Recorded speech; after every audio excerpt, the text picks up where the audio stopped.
నమస్తే నేను విజయారెడ్డి ఎస్ తెలంగాణలో అసెంబ్లీ ఎలక్షన్స్ అయిపోయి 6 నెలలు ముగుస్తుంది పాపం ప్రజలు ఇప్పటికీ ఇంకా ఎదురు చూస్తూనే ఉన్నారు సో మొత్తానికి మొన్న కూడా పార్లమెంట్ ఎలక్షన్స్లో కూడా ఇకనైనా ఇస్తారేమో అంటే ఒక హామీ ఇచ్చిండ్రు కదా దేవుళ్ళ మీద ఒట్టు కూడా చేస్తున్నారు కాబట్టి ఇకనైనా ఇయ్యొచ్చు అనే ఒక భ్రమలోనే బతికిరు అనుకోవాలి ఒక సందర్భంలో చెప్తే ఎందుకంటే ఏమో రావచ్చు అన్న ఆశతోటి 8 సీట్లు చాలామంది నమ్మలేదు నమ్ముంటే వాళ్ళు అన్నట్టుగా 12 14 వైనాటు 14 అన్నట్టుగా ఉండేది కానీ పరిస్థితి సో నమ్మలేదు కాబట్టి కొంతమంది నమ్మిరు 8 సీట్లు ఇచ్చిరు సో ఈరోజు మీకు రైతు భరోసా రైతు బంధు లేకపోతే రుణమాఫీకి సంబంధించిన విషయాల్లో మీకు మరొక సపరేట్ వీడియో చేస్తా ఎందుకంటే అది కూడా వాయిదాల పద్ధతిలో ఏదైతే రైతు భరోసాకు సంబంధించి కూడా ఒక కీలక నిర్ణయం ఏదో తీసుకోబోతున్నారు వాయిదాల పద్ధతిలో ఇవ్వాలి అది కూడా 5 ఎకరాల వారికే ఇవ్వాలి అన్నట్టుగా ఒక చర్చ జరుగుతుంది దాని గురించి మీకు ఒక ప్రత్యేకమైన వీడియో వస్తుంది ఎస్ ఇప్పుడు మాత్రం మహిళలు మాత్రం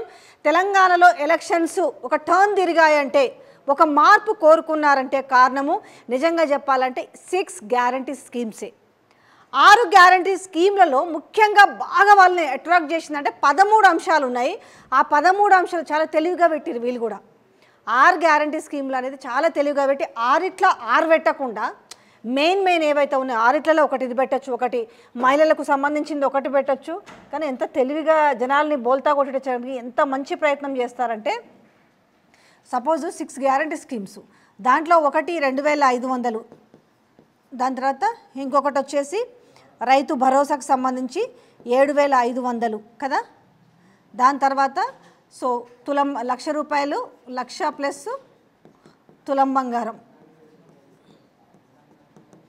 సో దాని తర్వాత ఫ్రీ కరెంటు సో దాని తర్వాత వచ్చేసి 500 గ్యాస్ సిలిండర్ సో తర్వాత ఫ్రీ బస్సు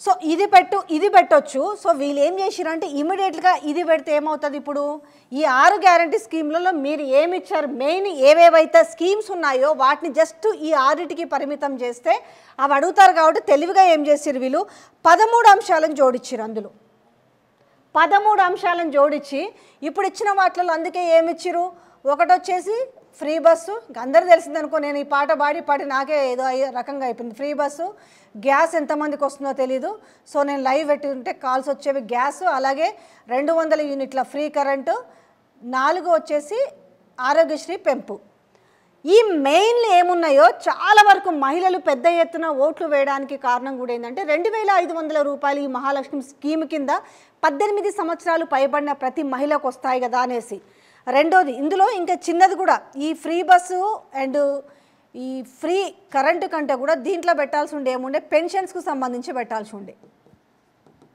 ఎందుకంటే తెలివిగా అడుగుతారు కాబట్టి ఈ 6 స్కీములలోనే 13 అంశాలు గ్యారంటీ పథకాలలో 13 అంశాలను పెట్టి ఈ తూతూ మంత్రం నేనైతే బరాబర్ చెప్తా కుక్కకు బిస్కెట్లు వేసినట్టుగా తూతూ మంత్రంగానే 4 గ్యారంటీ స్కీమ్లని అది కూడా అందరికీ కదా అందరికీ వచ్చేది ఏంటంటే ఫ్రీ బస్సు అంటే తాయిలాలు ఇచ్చినాం తన్నుకు సావండి టైప్లో ఫ్రీ బస్సును మాత్రం ప్రతి ఒక్కరికి ఎలాంటి సాచ్యురేషన్ లేకుండా ఈరోజు మహిళలు మా గౌరవాన్ని కోల్పోతున్నాం మహాప్రభో మాకేం అక్కర్లేదు ఫ్రీ బస్ అనే దుస్థితికి వచ్చారు అవి మన దాంట్లోనే ఉన్నాయి దానికి సంబంధించిన మహిళలు మాట్లాడిన మాటలు మిర్రర్ టీవీలో వెతుక్కుంటే కూడా మీకు ఇజ్జత్ పోతుంది వెనకాల ఉన్న వికలాంగులు కానీ వాళ్ళు కానీ ఎవరైతే పురుషులు ఉన్నారో మమ్మల్ని చాలా అసహ్యంగా తిడుతున్నారు ఎందుకంటే వాళ్ళ సీట్లలో కూడా మేమే కూర్చుంటున్నాం అనేసి వాళ్ళు కోపం తెచ్చుకొని ఎందుకంటే టికెట్లు కొనుక్కున్న మాకు ఈ పరిస్థితి ఏంది అనేసి మమ్మల్ని చాలా ఘోరంగా తిడుతున్నారు దూషిస్తున్నారు అనేసి చెప్పుకుంటున్నారు సో ఫ్రీ బస్సు కథ అట్లుంది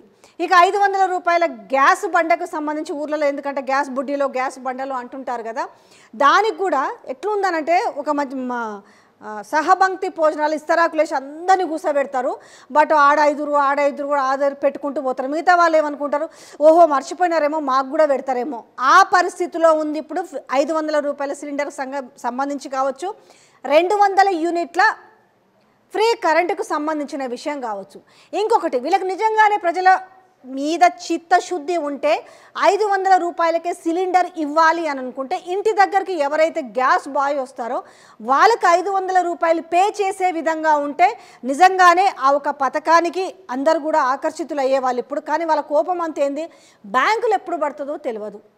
అది కూడా ₹1, 41 రూపాయలు, 47 రూపాయలు పడిన ఉదంతాలు వాళ్ళు స్లిప్లతో సహా చూపించారు. అంటే ఎప్పుడు అందరికీ ఆన్లైన్ ఉంటుందని ఏం లేదు కదా ఊర్లల్లో, అందరి దగ్గర స్మార్ట్ ఫోన్లు ఉంటాయని లేదు, ఏదో ఒక ఫోన్ ఉంటుంది. వాళ్ళ మెసేజ్ వచ్చి వాళ్ళు చూసుకునే అంత ఇది ఉంటుందా, మాకు ఎప్పుడు డబ్బులు పడ్డాయి, మాకు ఎప్పుడు డబ్బులు పడ్డాయి అని. అంటే పడ్డాయా లేవా అనేసి వాళ్ళు ప్రతిసారి బ్యాంకు దగ్గరకు పోయి బ్యాంకులను డిస్టర్బ్ చేసి వాళ్ళు ఇస్తే మేమెందుకు చెప్పమని వాళ్ళు కసురుకొని ఇదంతా ఎందుకు? నిజంగా ఇవ్వాలి అనుకుంటే ఇంకొకటి, గురువుకున్న తెలివి నిజంగా శిష్యుడికి లేదా? గురువు ఎవరు? చంద్రబాబు నాయుడు. శిష్యుడు ఎవరు? రేవంత్ రెడ్డి. సరే ఆ మాట అంటే ఇప్పుడు కోపం వస్తుంది. ఒకప్పుడు చాలా గర్వంగా ఫీల్ అయ్యేవాడు గురువు శిష్యువు అంటే, ఎందుకంటే ఇప్పుడు ఇద్దరు సీఎంలు కాబట్టి నేను సహచరుణ్ణి సమకాలికుణ్ణి అంటున్నాడు. ఈరోజు ఆయన 4000 రూపాయల పెన్షన్కి సంబంధించి 5 సంతకాలలో 3వ సంతకం చేయబోతున్నాడే. ఆల్రెడీ ఆ రాష్ట్రాన్ని, ఆంధ్రప్రదేశ్ రాష్ట్రాన్ని శ్రీలంకతో కంపేర్ చేసిన వైనం, అసలు బడ్జెటే లేదు, పూర్తిగా 7 లక్షల పైగా అప్పుల ఊబిలో కొట్టుకుపోతున్నది, బడ్జెట్ లేక కనీసం రోడ్లు కూడా వేయలేదన్న మాటలు మనం విన్న నేపథ్యంలో ఈరోజు ఏవైతే 5 సంతకాలలో 3వ సంతకం ఈరోజు 4000 రూపాయల పెన్షన్కి సంబంధించి చేయబోతున్నారంటే మరి ఈడ 6 నెలలు అయిపోయినప్పటికీ కూడా ఎందుకు సాధ్యం కాలేదు? అంటే ఇవ్వాలని లేదా? అంత ఇది ఎంత కాదనుకున్నా కూడా, ఎంత ఈడ అప్పులు అయిపోయినప్పటికి కూడా ఇది మిగులు రాష్ట్రము, దీనికి రెవెన్యూ కూడా ఎక్కువగా వస్తుంటుంది కదా. కంప్లీట్గా ఏపీ అనేది అస్తవ్యస్తం అయిపోయింది, డెవలప్మెంట్ లేదు, ఇన్కమ్ సోర్స్ లేదు, మరో శ్రీలంకగా మారే అవకాశం ఉందన్న నేపథ్యంలో ఈరోజు చంద్రబాబు నాయుడు 3వ సంతకమైన పెన్షన్ల మీద చేయబోతున్నప్పుడు ఇక్కడ కనీసంగా మీరు ఎలాగూ చేయుతకు సంబంధించి పెన్షన్స్ ఇవ్వకపోతుంది. రెండో విషయానికి వస్తే మహిళలకు ఏదైతే మీరు చాలా గొప్పగా బాహాటంగా ప్రతి మహిళను కూడా మేము కోటీశ్వరులు చేస్తామని చెప్పారు కదా, ఇవాళ 2500 రూపాయలకు సంబంధించి అసలు 2500 రూపాయలకు సంబంధించిన ఒక్క చర్చ లేదు, ఒక్క సమీక్ష లేదు, అట్లీస్ట్ ఒక కట్ ఆఫ్ తేదీ లేదు. కనీసం ఆ వివరాలు ఎప్పుడు సేకరించాలి? ఇప్పుడు కోటికి పైగా మహిళలు ఓటేసినారే, మీరు మాత్రం కండిషన్ సప్లై ఏదో ఎల్ఐసీలు చేసేటప్పుడు చివర్లో చిన్నగా ఉంటుంది కండిషన్ సప్లై నోట్ అనేసి, అది ఎలాగూ చదవరు. కాబట్టి ఇలాగే చెప్పారు. నిజంగానే తెలంగాణ రాష్ట్రంలో 18 సంవత్సరాల పైబడిన ప్రతి మహిళకి 2500 రూపాయలు ఇచ్చే దమ్ముందా?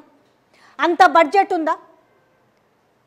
ఇవాళ రైతు భరోసా చేసిరా, ఆ రైతు బంధు ఇచ్చినప్పుడే ఎంత కష్టపడ్డారో, ఎన్ని డేట్లు మార్చిరో తెలుసు, రైతులకి తెలుసు, తెలంగాణ ప్రజలకు తెలుసు.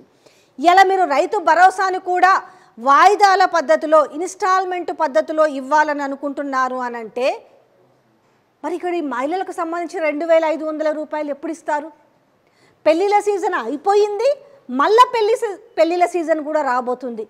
ఏ ఒక్క పెళ్లి మండపంలో తీసుకుపోయి వృద్ధులు వాళ్ళు మాట్లాడుతున్నారు వెటకారంగా, ఇచ్చిరు పెళ్ళి అవుతుంటేనే మండపంలోకి వచ్చి మాకు ₹1,00,000 తులం బంగారం ఇచ్చిరు, మాకు 4000 రూపాయల పింఛన్ ఇస్తారు, మాకు 2500 అంటే ఒక వెటకారం అయిపోయింది. ఒక బాధ ఏంటంటే పక్క రాష్ట్రంలో సాధ్యం అవుతుంది కదా, ఈరోజు ఆయన ఫైల్ మీద సంతకం పెట్టబోతున్న నేపథ్యంలో ఇది ఎందుకు చేయలేకపోయినారు? తెలంగాణలో ఒక్కటన్నా ఒక తొలి సంతకం పెట్టగలిగారు? దేని మీద పెట్టారు మీరు తొలి సంతకము? ఒక్క నామినేటెడ్ పోస్టు